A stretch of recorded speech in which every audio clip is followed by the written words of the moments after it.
Hi guys, welcome to my channel. ఇప్పుడు మనం Tirupati to Arunachalam budget friendly trip గురించి చెప్పుకున్నాము కదా. ముందు షాట్లో Tirupati to Arunachalam general ticket 80 rupees. Arunachalam station దిగగానే 4 అవర్స్ జర్నీ తర్వాత బయట ఆటోస్ ఉండటమే. స్టేషన్ నుంచి టెంపుల్ 20 మాత్రమే, కానీ మనుషులను బట్టి ఒక రేట్ చెప్తారు, జాగ్రత్త.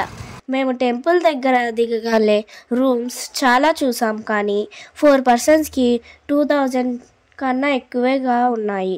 అప్పుడు మా దగ్గరికి ఒక ఆవిడ వచ్చింది. ఆవిడ ఒక పర్సన్కి 150 అని చెప్పారు. ఆ రూమే తీసుకున్నాం. మీకు కూడా కావాలి అంటే పైన ఫోన్ నెంబర్ ఇస్తాం, కాంటాక్ట్ చేయండి.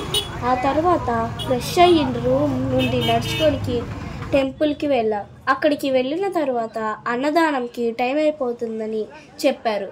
అందుకని మేము అన్నదానం లైన్లోకి వెళ్ళిన తర్వాత సడన్గా వాతావరణం మారిపోయింది. పెద్ద పెద్ద గాలులతో కూడిన వర్షం. అలాగే లైన్లో నుంచి అన్నదాన సత్రంలోకి వెళ్ళి భోజనం చేసి బయటికి వచ్చాము.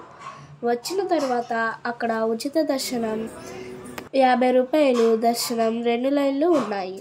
కానీ మేము ఖాళీగా ఉంది అని అనుకొని ఉచిత దర్శనం లైన్లోకి వెళ్ళాము. కానీ మధ్యలోకి వెళ్ళాక చాలా రష్గా ఉంది. అక్కడ నుంచి బయటికి రాలేక అలాగే లైన్లో వెళ్ళాం. మాకు దర్శనానికి 2 గంటల 30 నిమిషాలు పట్టింది.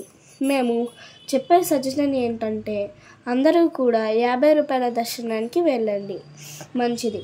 సరే, ఆఖరికి ఎలాగోలా ఆ దేవదేవుడు అరుణాచల శివుని దర్శనం జరిగింది. Okay friends, please like, share and subscribe to our channel. By by. Part 2 coming soon.